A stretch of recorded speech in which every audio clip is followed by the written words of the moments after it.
सत्य कथा, पुरुषार्थ कथा, सुनो सुनो सिद्धार्थ कथा।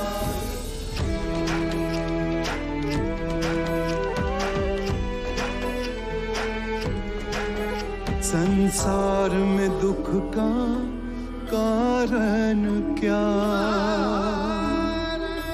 संताप शोक का निवारण क्या। संसार में दुख का कारण क्या, संताप शोक का निवारण क्या। इस खोज में सब कुछ त्याग दिया, हर वैभव से वैराग लिया। वो सृष्टि से संयुक्त हुए, सिद्धार्थ से गौतम बुद्ध हुए।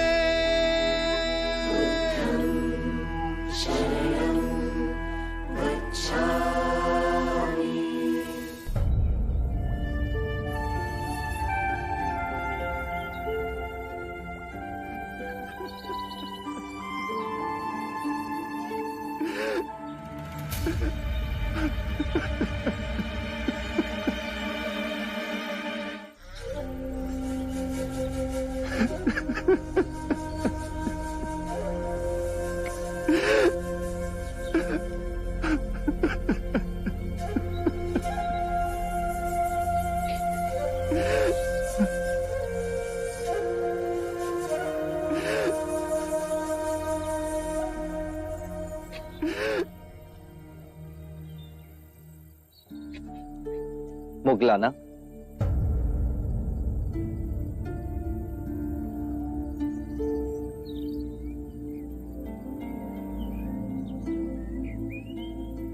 इस विषाद का कारण?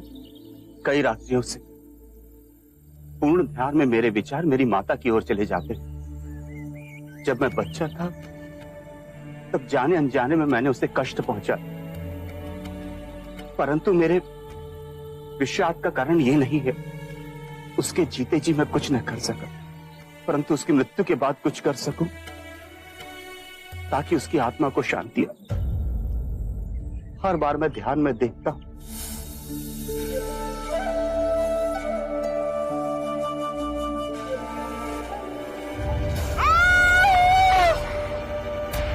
माते।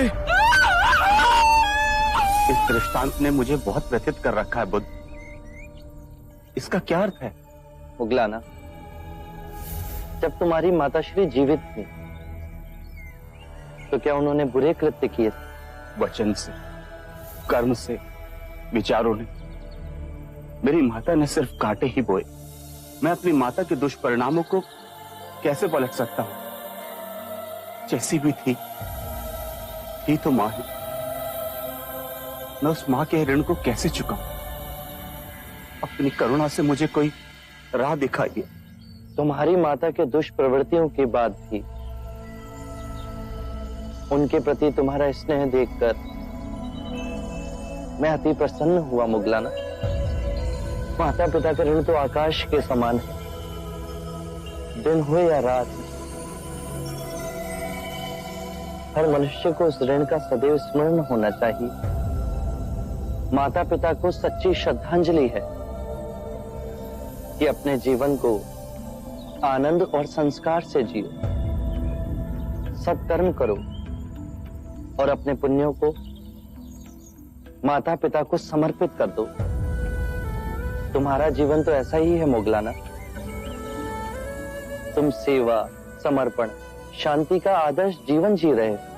यदि तुम अपने पुण्यों को अपने माता पिता को समर्पित करोगे तो उनके पाप भी कम हो जाएंगे।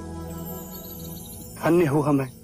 पवर्ण दिवस पर तुम और संघ के सभी भिक्षु तुम्हारी माता के रूपांतरण के लिए प्रार्थना समर्पित करेंगे। गहन ध्यान और शुद्ध मन से की गई प्रार्थना में बहुत शक्ति है मुगलाना। वो तुम्हारी माता के सभी पापों को गला देगी, उन्हें धर्म की राह पर ले आएगी। हम एक मुक्ति समारोह करेंगे जहां संघ के सभी भिक्षु अपने माता पिता के रूपांतरण के लिए प्रार्थना करेंगे, चाहे वो जीवित हो या मृतक। करुणा के सागर है, सबके लिए निरंतर चिंतन। एक दिया असंख्य दियों को प्रज्वलित करता है मुगलाना, उससे दीपक का प्रकाश घटता नहीं अपितु और बढ़ता है, आनंद बांटने से बढ़ता है।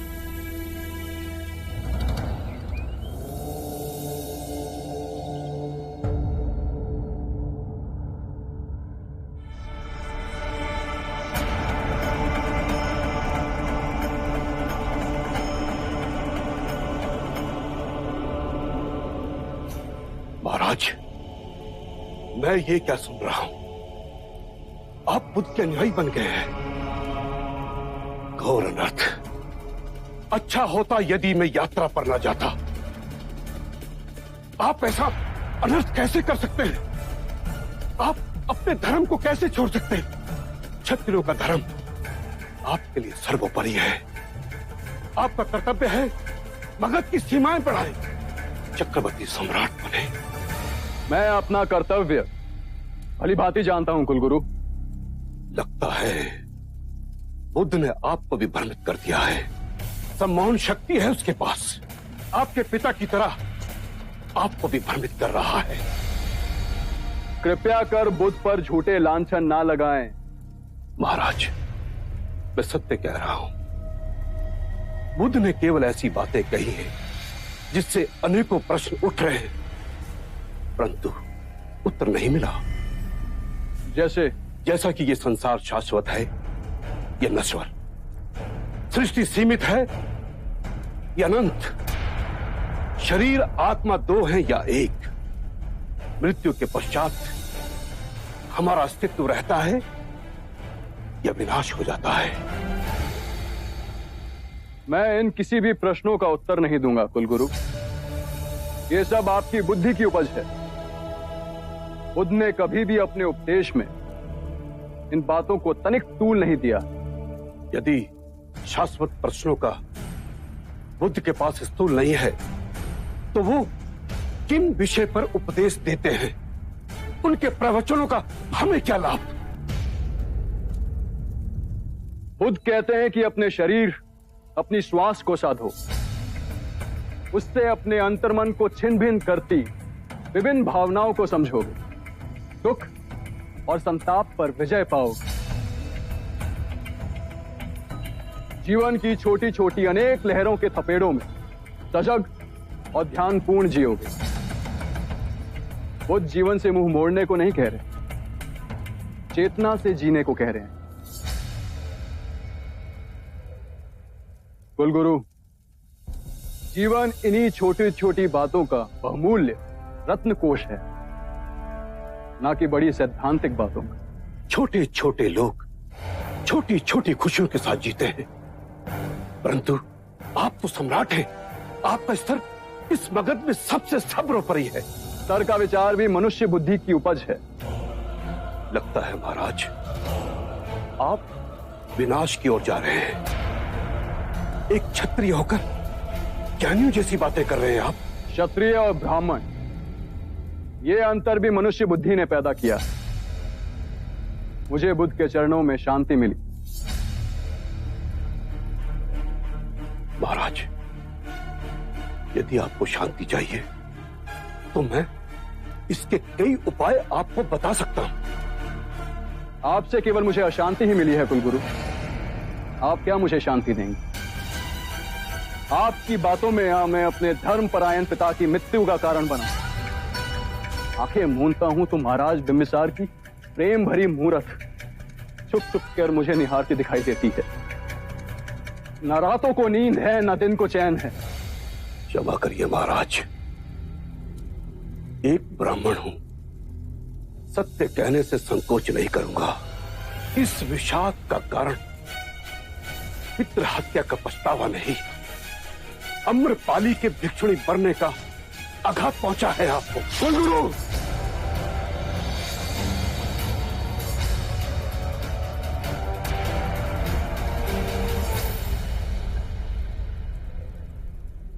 लगता है बुद्ध ने आपको यही सिखाया है।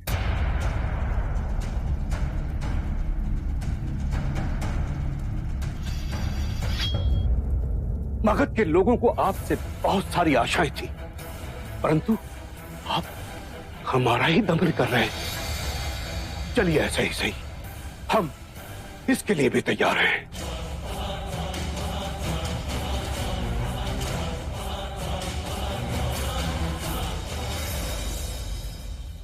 महाराज, आप में ये परिवर्तन देखकर मैं हैरान हूं।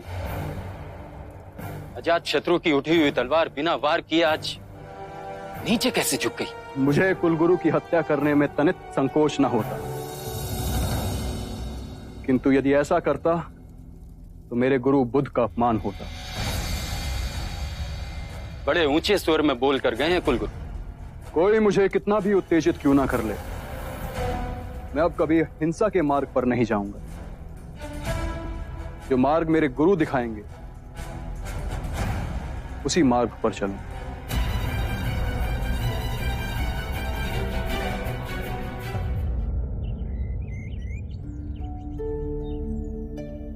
बुद्ध, प्रणाम। आपके परम भक्त सुदत की पत्नी पुण्य लक्ष्मी आई है। क्या हुआ बहन? और सुदत कैसा है? प्रभु, आपके परम सेवक सुदत अब अपनी अंतिम सांसें गिन रहे हैं। मृत्यु के भयंकर क्षणों में उनका मन केवल आपकी ओर मुड़ रहा है। कृपा करें प्रभु, कृपा करें। हम तो सांसारिक है, किंतु मेरे स्वामी ने आपकी सेवा में सदैव अपने आप को न्योछावर किया है। उनको अंतिम सांसों में अपने दर्शन दीजिए प्रभु, अपने दर्शन दीजिए। सुदत ने निस्वार्थ भाव से मेरी और मेरे भिक्षुओं की सेवा की। निर्धनों को दोनों हाथों से धन बांटा, हमारे लिए विहार का निर्माण कराया। ऐसे दिव्य व्यक्ति के दर्शन पाने को मैं स्वयं जाऊंगा। वो आएंगे ना? मेरे प्राण छटपटा रहे उनके एक दर्शन के लिए।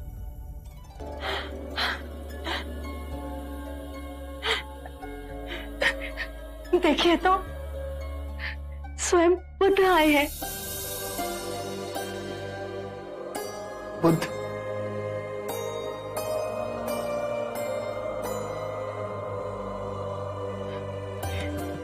आप आ गए।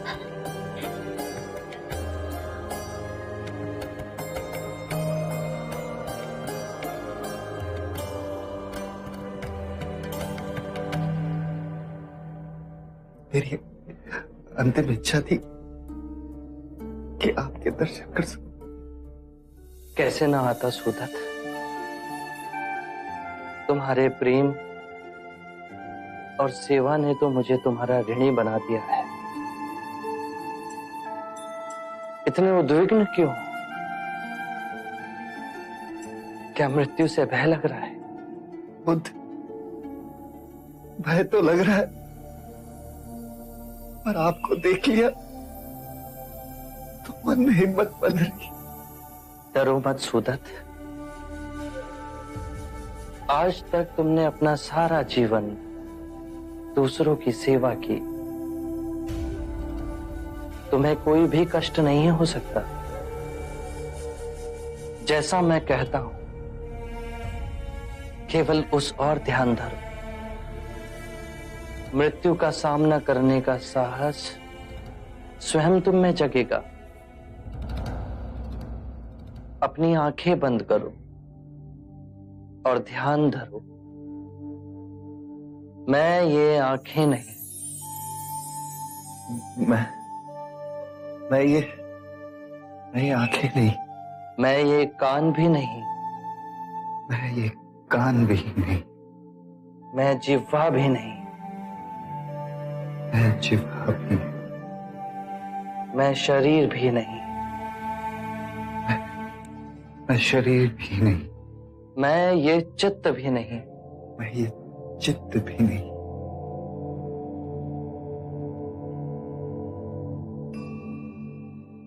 ध्यान नहीं लग रहा।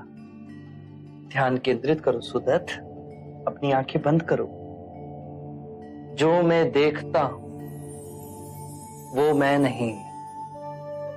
जो मैं सुनता हूं वो मैं नहीं। जो गंध आ रही है वो मैं नहीं।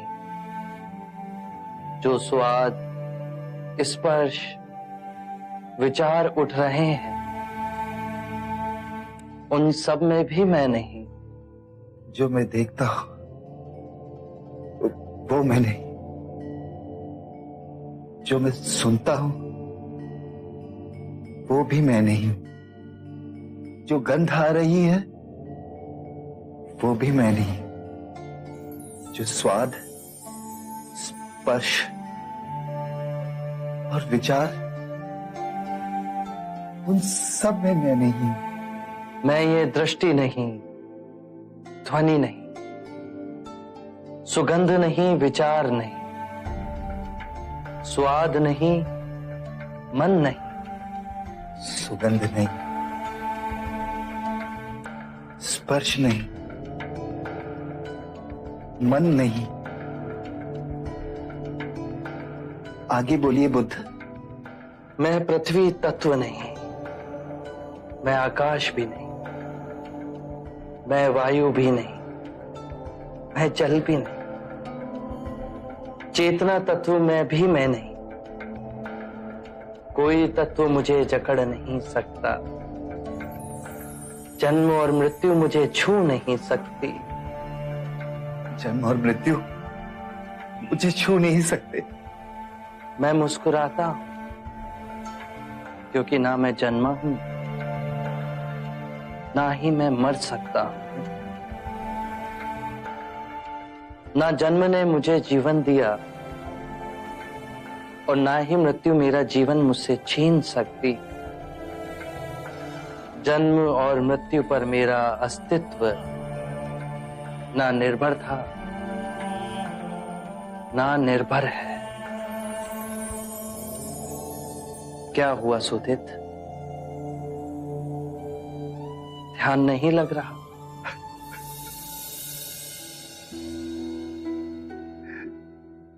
ध्यान तो लग रहा है प्रभु।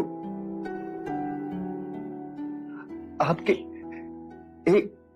एक शब्द उसकी बूंद की तरह मेरे अंतर मन में गिर रही। मैं तो केवल इसलिए रो रहा हूं कि इतने वर्ष मैं आपके समीप रहा, आपके दर्शन पाए और अंतिम समय में आपके वचन समझने का मुझे अवसर मिला।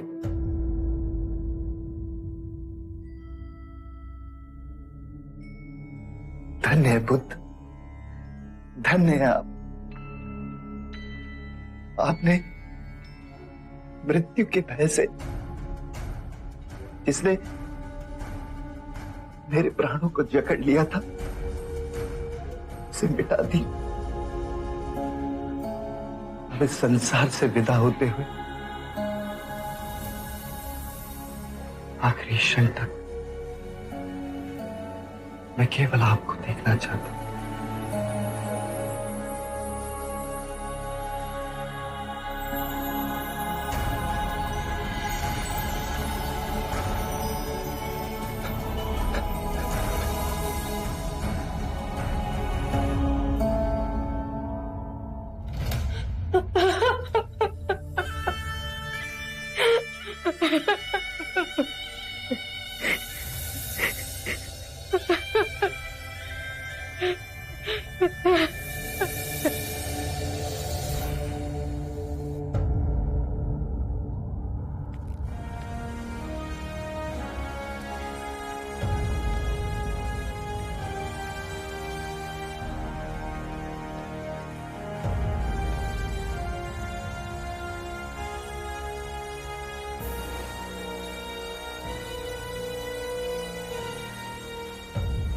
महाराज, ये दोनों व्यापारी आपके समक्ष एक विनती लेकर आए।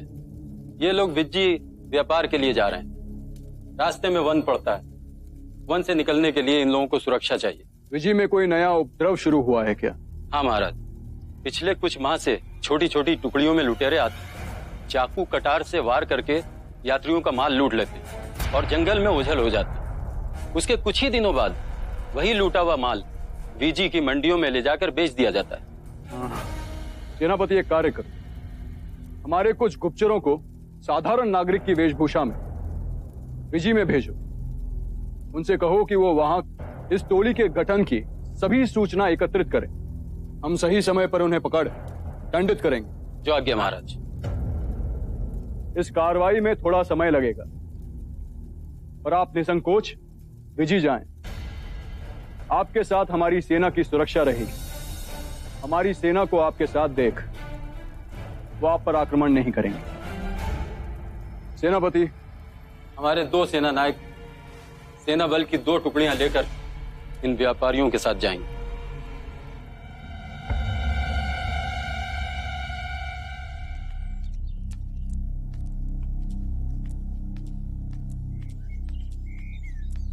मित्र, हम ये सोच रहे थे कि हमने ये क्या जीवन पाया है। एक सेना नायक होने का अर्थ होता है देश की रक्षा के नाम पर मानव हत्या करें। आपने मेरे मुंह की बात छीनी। महाराज, अजत शत्रु का अनुमान गलत है। विजी के लुटेरे बहुत बेधड़क हैं। वो हमें देखकर भय से डरकर भाग नहीं जाएंगे। वो अपनी सत्ता जमाने के लिए हमसे युद्ध लड़ेंगे और हमें ना चाहते हुए उनका वध करना पड़ेगा। इसके पश्चात ये व्यापारी धन कमाने के लिए जुट जाएंगे और मानव हत्या के पाप का बोझ ढोने के लिए हमें छोड़ दिया जाएगा। सत्य कहा आपने मित्र। अब हमें ये पाप का बोझ उठा के लगता है पूरा जीवन व्यतीत करना पड़ेगा। मृत्यु के पश्चात हमें स्वर्ग नहीं नर्क मिलेगा। महाराज ने तो मुक्ति का मार्ग खोज लिया है और स्वयं बुद्ध के अनुयायी बन बैठे। इतने सारे पाप करने के बाद भी वे मुक्ति के मार्ग पर चल पड़े हैं, तो क्या हमें मुक्ति नहीं मिलेगी? सत्य कहा। महाराज ने तो पंचशील के सिद्धांतों का पालन कर अहिंसा का मार्ग अपना लिया और हमें हिंसा के मार्ग पर भेज रहे हैं। आप अपनी जगह सही हैं, पर जब तक हम सैनिक हैं, हम महाराज की आज्ञा का उल्लंघन नहीं कर सकते। ये देशद्रोह कहलाएगा। इसलिए हमें कोई और मार्ग ढूंढना पड़ेगा जिससे हमें मुक्ति मिल सके। एक मार्ग है, यदि हम बुद्ध के अनुयायी बन जाएं, तो कोई हमें हिंसा के मार्ग पर जाने के लिए विवश नहीं करेगा। ये सही रहेगा। आज ही हम दीक्षा लेकर भिक्षु बन जाएंगे ताकि आने वाले जीवन में हमें भी मुक्ति मिल सके। चलिए।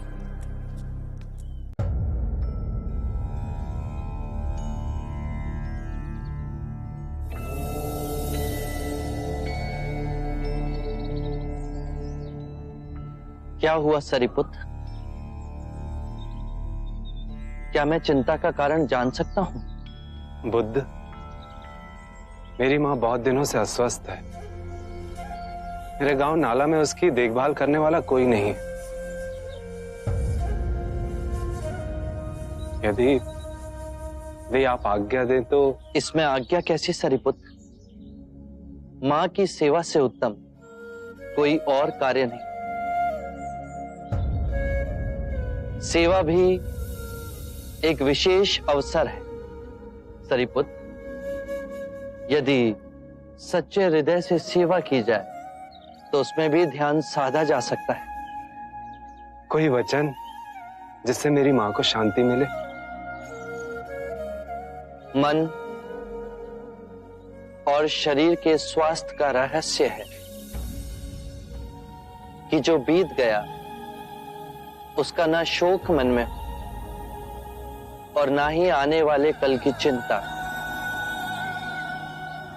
जिस क्षण में हो, जो क्षण तुम्हें मिला है, जो तुम्हारे समक्ष है, उसी क्षण को पूर्ण ध्यान पूर्वक और पूर्ण समझ द्वारा जी लो।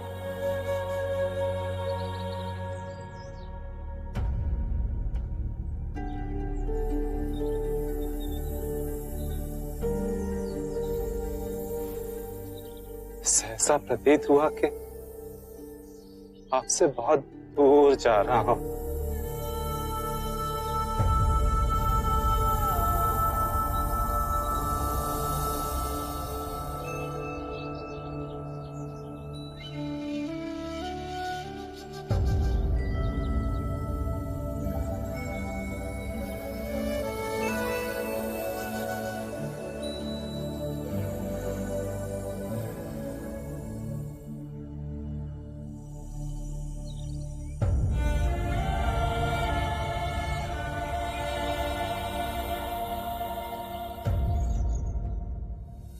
सब अपनी चिंता, व्यथा, शोक ले आपके पास आते हैं। आप इन्हें धीरज बांधते थकते नहीं। यदि तुमने पूर्ण हृदय से स्वयं से प्रेम किया है तो तुम किसी को दुखी नहीं देख सकोगे। बुद्ध, बहुत से ज्ञानी देखे पर आप सा कोई ना देखा। अजात शत्रु, चाहे जितनी भी धार्मिक पुस्तकें पढ़ो, उन्हें चाहे जितना भी कंठस्थ करो, यदि वो तुम्हारे जीवन के कृत्य ना बने तो सोचना कुछ नहीं हुआ। तुम भी किसी दुविधा में दिख रहे हो अजात शत्रु। बुद्ध, आप तो मन की बात पढ़ लेते हैं। मगध के कुलगुरु ने अपना पूरा जीवन देश को समर्पित कर दिया। उनकी सहायता मगध के लिए आवश्यक है, परंतु तुम मेरे अनुयायी बने, इससे वो क्रोधित है। जी बुद्ध, हम एक मत से कार्य नहीं कर पा रहे। मगध के कुलगुरु और मगध के ब्राह्मणों के साथ मेरे संबंध में कटुता आई। ये मतभेद बढ़ते गए तो दो बातों की लड़ाई में मगध की प्रजा व्यर्थ ही पिस जाएगी। यदि तुम्हारे अंतर में मतभेद को मिटाने की आस्था है तो मेरे पास एक उपाय है अजात शत्रु। कृपया बताएं। पहला, दोनों पक्ष आमने सामने बैठ सबके समक्ष ये बताएं कि विवाद क्या है। दूसरा, याद करें जब द्वंद्व उठा तो शुरू कहां से हुआ था, और दोनों ही पक्ष ध्यान में जाओ उन बातों को याद करें और फिर शांति से एक दूसरे को सुनाएं। तीसरा, हाथ नहीं मन के भाव उपजे कि इस झगड़े को कैसे समाप्त किया जाए। चौथा, यदि कोई भूल हुई है तो सर्वप्रथम स्वयं की भूल को स्वीकार कर खुद को क्षमा करें। अपनी भूल स्वीकारने से हम दूसरों को समझने की चेष्टा में पहला पग उठाते हैं। सत्य कहा बुद्ध। 5, जो भी निर्णय लिया जाए वो सर्वमाननीय हो, उसे सबके समक्ष 3 बार पढ़ा जाए। यदि कोई भी व्यक्ति आपत्ति के लिए हाथ ना उठाए तो उसे अंतिम निर्णय समझा जाए। 6, जो सर्वमाननीय है उस पर दोनों पक्ष पूर्ण मन से चल एक दूसरे से मैत्री करें। 7वां, जब हमारे कपिलवस्तु में किसानों में झगड़ा होता है तो उनमें जो सबसे वृद्ध किसान है, जिसका सब सम्मान करते हैं, आदर करते हैं, वो कहता है शत्रुता समाप्त करो, मिट्टी डालो, पुआल डालो। ये बहुत सूचक है अजात शत्रु। मिट्टी डालने से अग्नि बुझती है, कीचड़ पर पुआल डाल उस पे चल रास्ता बनाया जा सकता है। एक दूसरे के समीप आने का कितना सुंदर उदाहरण है ये। बुद्ध, आपके ये सूत्र विश्व में शांति की क्रांति लाएंगे। जब जब धर्म का विघटन होगा, जब जब दो पक्षों के हृदय में दीवार खड़ी होगी, आपके ये वचन उस दीवार को ढहा देंगे। मैत्री और सामंजस्य विकसित होगा।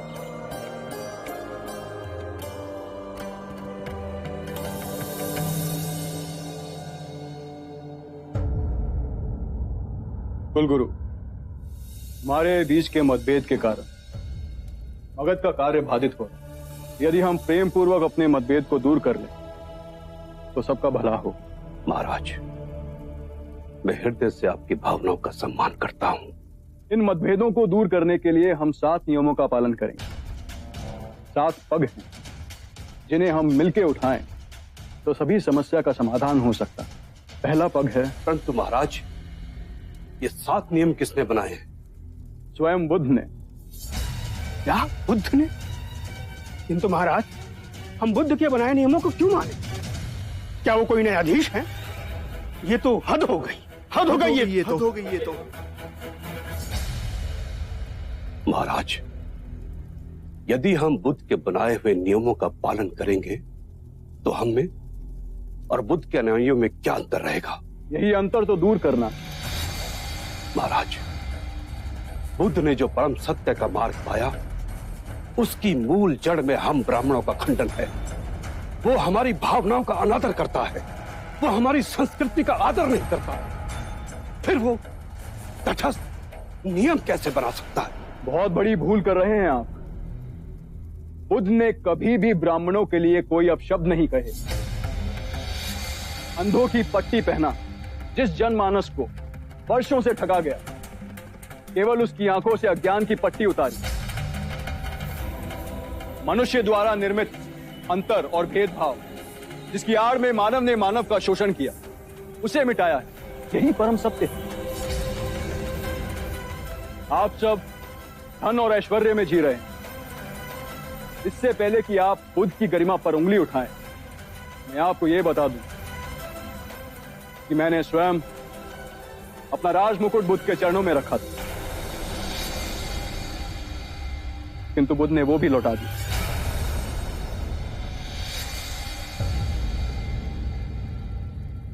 सत्ता की, बल की लालसा बुद्ध को छू नहीं सकती।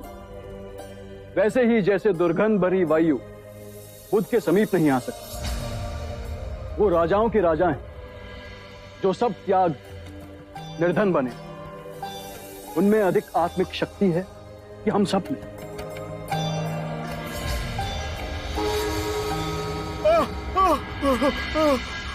दुहाई हो महाराज, दुहाई हो। आपने हमें वचन दिया, हमारी रक्षा न की महाराज। व्यापार के लिए वीजी जाते हुए हमें लूटा गया, हमें मारा और जख्मी भी किया गया महाराज। किंतु आपकी सुरक्षा के लिए हमने सेना की टुकड़ी भेजी। पर आपके सेना नायक हमारी सुरक्षा के लिए नहीं आए महाराज। केवल 5 सैनिक हमारी तरफ से लड़े और वो भी उन लुटेरों ने मार दिया उन्हें। सेनापति जी महाराज, ये क्या सुन रहे हैं हम?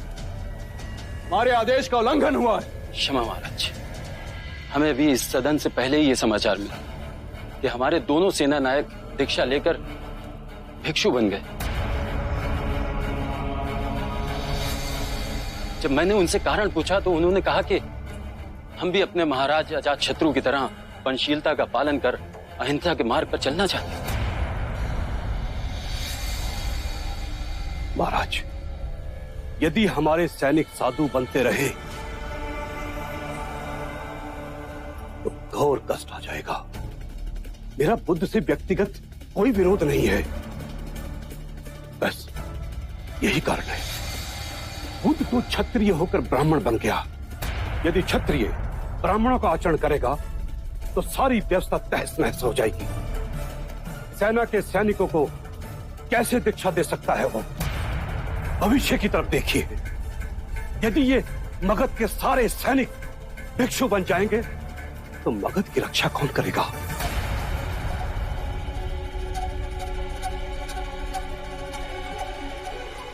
गुरुदेव, कुलगुरु का कथन चिंता योग्य है। यदि रक्षा करने वाले हथियार डाल दें तो रक्षा करेगा कौन? मेरे विरोधियों ने इस बात को तूल दे एक नई चाल चली। ये विवाद खड़ा हो गया है कि भिक्षु सैनिकों को बहला फुसला संघ में सम्मिलित कर रहे हैं। बुद्ध, मेरी चिंता का कारण और विषम है। यहां तो मैं शासन कर रहा हूं, किंतु दूसरे देशों के राजा इन निर्दोष भिक्षुओं को दंड न दें। आपको शीघ्र ही इस समस्या का निवारण करना होगा बुद्ध। चिंतित ना हो अजातशत्रु। मैं ये नहीं चाहता कि मेरी कही अहिंसा की बातों की आड़ ले सैनिक अपना राजधर्म छोड़ दें। अपने देश, अपनी प्रजा, अपनी राजा के प्रति जो उनके कर्तव्य हैं उन्हें ना निभाएं। मैं आज ही अपने उपदेश में इस नियम को घोषित करूंगा कि कोई भी भिक्षु किसी भी सैनिक को दीक्षा ना दे। आनंद, सभी संघों में यह घोषणा पहुंचा दो। बुद्ध, अहिंसा का अर्थ मैं समझता हूं, किंतु मेरे मन में अनेक प्रश्न उठते हैं। निसंकोच कहो आजाद शत्रु। राजा, सेनापति, सैनिकों का कर्म है अन्याय के विरुद्ध युद्ध करें, अपने राज्य के नियमों का राज्य की प्रजा से सख्ती से पालन करवाना। आप अहिंसा से करुणामयी हो इन दुखियों की सेवा की बात करते हैं। क्या आप हमें अपराधियों को दंड देने की अनुमति देते हैं? क्या अपने राज्य के लिए, अपनी संपत्ति के लिए, अपने परिवार की सुरक्षा के लिए युद्ध करना, क्या यह उचित है? एक बार की घटना है आजाद शत्रु। एक गांव में एक विषैला सर्प था। न जाने वो कितने लोगों को काट मृत्यु के घाट उतार चुका था। सभी गांव वाले उससे बहुत भयभीत थे। वो जिस वृक्ष के तने में रहता था वहां बच्चे खेलने से भी डरते थे। एक बार ऐसा हुआ, एक भिक्षु वहां से गुजरा और उस वृक्ष की छांव में विश्राम करने के लिए बैठा। सांप उसे काटने के लिए बाहर निकला तो भिक्षु को उद्विग्न ना होते हुए देख सर्प अचंभित हुआ। भिक्षु ने उसे उपदेश दिया कि तुम्हारे काटने से, तुम्हारे लोगों को क्षति पहुंचाने से उन्हें बहुत पीड़ा होती है, उनके प्राण भी चले जाते हैं। सर्प में वैराग्य जागा। उसने निश्चय किया कि वो किसी को क्षति नहीं पहुंचाएगा, किसी को नहीं काटेगा। और सर्प को अहिंसक देख गांव में लोग धीरे धीरे निर्भीक होने लगे। कोई उसे छेड़ता, बच्चे अकारण ही उसकी पूंछ पर अपना पैर रखते, लेकिन वो किसी को क्षति नहीं पहुंचाता था। बच्चे उस पर पत्थर फेंकते, किंतु फिर भी वो पलटकर वार नहीं करता था। भूख और पीड़ा से वो क्षीण हो गया था। रात्रि में कुछ कंकर पत्थर खा लेता और अगले दिन आक्रमण का सामना करता। वो सर्प इतना घायल हो गया था कि गांव वाले उसे रस्सी से अधिक नहीं समझते थे। और फिर उस मार्ग से पुनः वो भिक्षु गुजरा। जब उसने सर्प की ये दुर्दशा देखी तो वो बहुत दुखी हुआ। उसने सर्प को औषधि लगाते हुए पूछा कि तेरा ये हाल कैसे हो? तो सर्प ने कहा, मेरे मन में वैराग्य जागा और मैंने काटना छोड़ दिया। भिक्षु हंसा और उसने कहा कि मैंने तुझे काटने से मना किया था, किंतु तू अपने सर्प स्वभाव से कैसे विमुख हो गया? तूने पुकारना क्यों छोड़ दिया? किसी भी बात की अति, अहिंसा की भी अति, यदि ध्यान से देखोगे तो हिंसक बन जाती। दोषियों में तुम्हारा भय होना चाहिए, उन्हें उनके अपराध का दंड भी मिलना चाहिए, किंतु ध्यान रहे, न्याय देने वाला अपनी निजी कटुता के कारण उसे दंड ना दे, अपितु दोषी को उसके दुष्कर्मों और उसके अपराधों का दंड मिलना चाहिए। यदि क्रोध, लोभ, ईर्ष्या बीच में आए तो वो न्याय ना होगा। बुराई को भलाई से जीतो। यदि बुराई भलाई पर हावी होने लगे तो मनुष्यता का नाश होगा। यदि बुराई को परास्त करने के लिए युद्ध भी करना पड़े तो वो भी करो, किंतु उस युद्ध के कारण तुम स्वयं ना बनो। यदि करना पड़े तो केवल निमित्त मात्र ही करो। बुद्ध, आपके इतने सुंदर और महिमामयी वक्तव्य ने मेरे हृदय से सभी अंधकार को दूर कर एक नई ज्योत प्रज्वलित की है। धन्य हुए भाग्य मेरे जो आप मेरे जीवन में पधारे। आरंभ हो गई निर्वाण प्रथा, सुनो सुनो ये बुद्ध कथा। कितने भी धार्मिक ग्रंथ पढ़ लो, कितना ही उन्हें कंठस्थ कर लो, यदि वो तुम्हारे जीवन के कृत्य ना बने तो समझना कुछ भी नहीं किया।